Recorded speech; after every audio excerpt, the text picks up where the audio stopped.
Good morning, guys. This is Stephen Howard and my dog Yucca. Yucca's enjoying the blast furnace this morning. It's pretty cold out. Once again, here in Montana, trailer doesn't change much, but it is a good place to lay your head. And there's a stand-up comedian that said, "Yeah, I want a kitchen, a dining area, a bathroom, and a bed, all within a 4-foot circumference." So it's pretty much what we got here in the trailer. Um, Today I want to talk about being of service. You don't really realize it. Maybe you do, but I didn't really realize that the people that you draw in that become your friends are part of your soul tribe.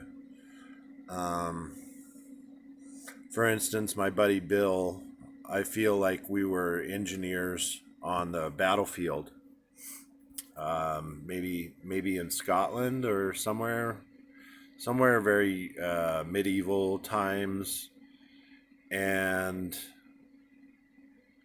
it was lawless, but there was God's law and man's law, and people lived and died by the sword. So I definitely, when I hang out with Bill, um, everybody has their own problems, but it's how you guide people through those problems that is important. So as you're going through life, realize that the people that are drawn to you and are closest to you, your friends, family, loved ones, your lover, they were all sent to you or drawn to your energy because they knew you in a past life. And I think it's really interesting because I'll be hanging out with a friend and I'll be like, "Whoa, I just had really wild deja vu," and they're like, "What?" And I tell them, and it kind of scares people because they know it's there, they know that they lived through that, but it kind of triggers them like, "What the fuck? How's that possible? How do I know you from past life?" And I'm really aware of it now. I wasn't so much before, but after this last experience that I had, and awakening that I had, I'm very sensitive to it now. So if you're in my close friends group, even if I met you off of Facebook and we're thousands of miles away, um, you're part of my soul tribe. You're part of my family. And it's up to us to figure out what that exactly meant. I know I've always tried to be the best person I can be in my lives.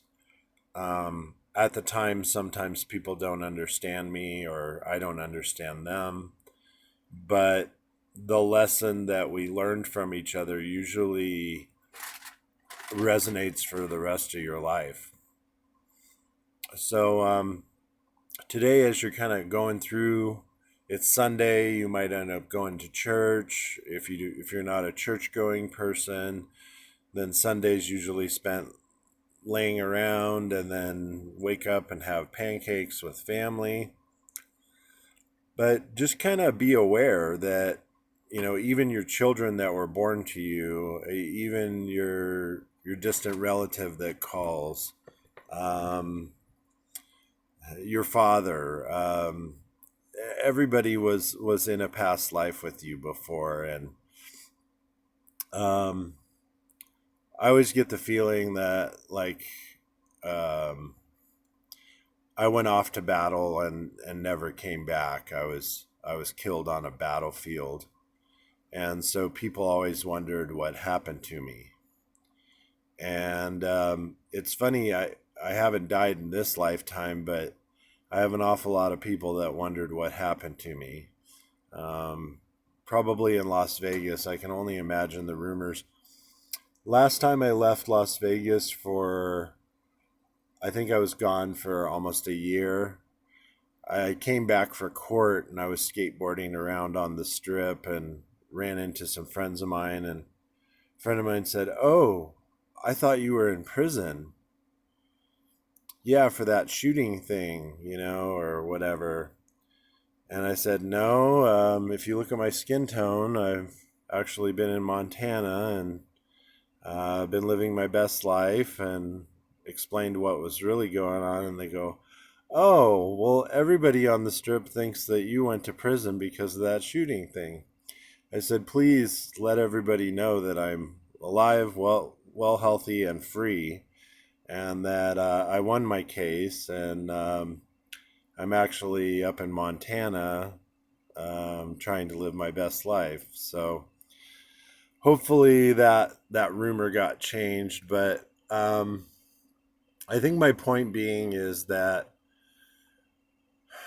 this might be like, imagine in Buddhism you've lived many lives, and every time you die you're reincarnated and you're another baby, and you go through another life and you have to learn everything and do everything, and you might go through 20 lifetimes, 50 lifetimes, I don't know, but um, I get the feeling um, that this might be the final time. In other words, you're reincarnated so many times till you learn all the gifts, that you welcome all the treasures, and you cultivate yourself enough that instead of being reincarnated this time, you're actually brought to higher heaven. Like my buddy Kelly says, you're given your wings and then sent right back down here to guide someone else through their life until that's over, and then you can go to heaven. So it sounds like a lot, but the universe is divine timing. Things can happen in a moment. An hour in the 5D could basically resonate with probably 6 months in the 3D, maybe a year. So, when you die and go to heaven, you might feel like you've been there for an hour, and somebody will trigger you and let you know that you've been there for 6 months or a year, and that time is fluid.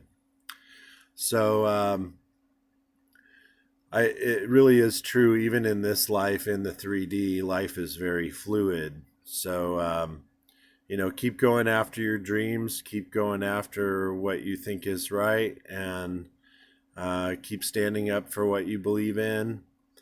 Only the strong in this life will survive. So, perseverance and timing and divine intervention has a lot to do with it. So, today, as you're kind of going through your day, maybe stop and take an hour and meditate and try to visualize one of your past lives. It's helped me a lot. Um, I feel like I've persevered some things in my past life that would kill most people, and then that resonates into this life. The past 3 years, some of the experiences I've had would kill most people. So I'm really happy to be alive. I'm really happy to not be in prison. And I'm really happy that even though it's not ideal or exactly how I want it to be, it's pretty darn good. Yucca has a good life. I got a good life. Can't complain too much. I might be on my last dollar sometimes, and I might not have everything that I see that some people have. But, maybe there's something I don't know about. Maybe in this life later on I'll be knighted, and or given my crown, be a king. And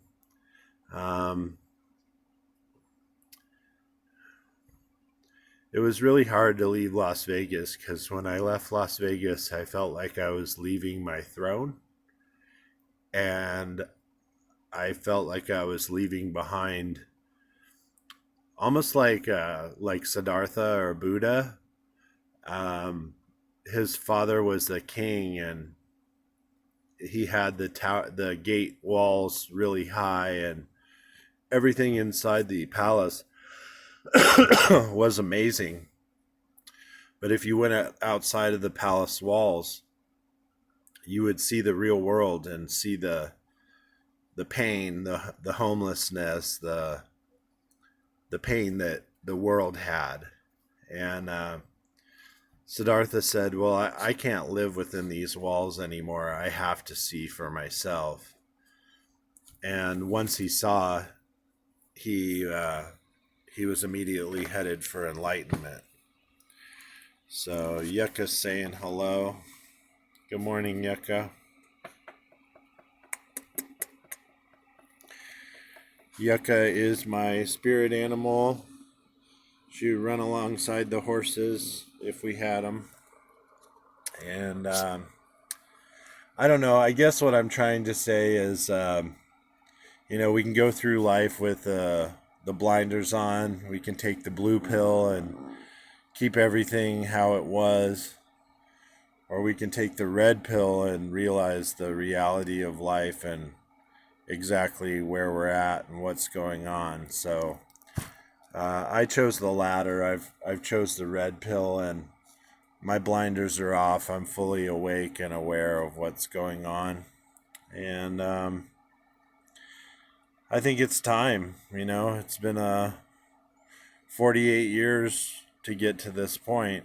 So who knows what the next 20 some odd years will bring. But a couple of my favorite people that I listen to and read about all the time, Dr. Wayne Dyer is one of my favorite speakers. And I met her once, but Louise Hay. Louise Hay, both have passed on, but both were incredible inspirational speakers. Dr. Wayne Dyer actually used the rules, or the scribing of Buddhism as a mantra to get through life. And Louise Hay developed her own set of mantras that worked for her in her life. And if you listen to both, they're remarkably similar. So highly suggest Dr. Wayne Dyer and Louise Hay to be as a part of your study. I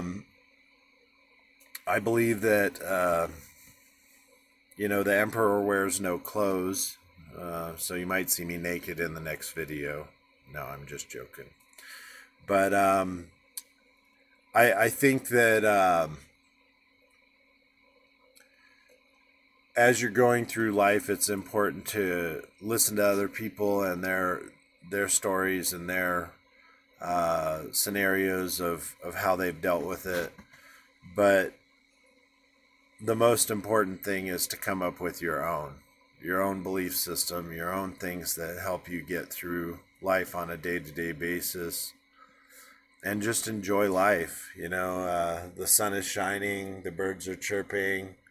Might be a little cold outside, but it's winter time, so enjoy that chill in the air, because I'm sure it'll be hot next summer. And your goals, the things that you really want in your life that feel so far out of reach, are actually right in front of you. They're attainable. You can have them today if you manifest them correctly. So just keep on keeping on. Keep on manifesting. Keep on praying. Keep on visualizing. Keep on staying positive. I'll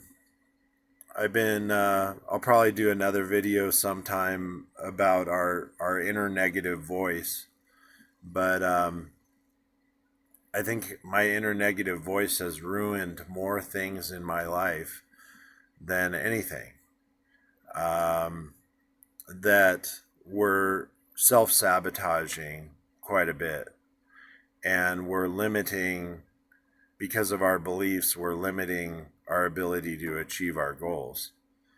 So that right there is a big one for me.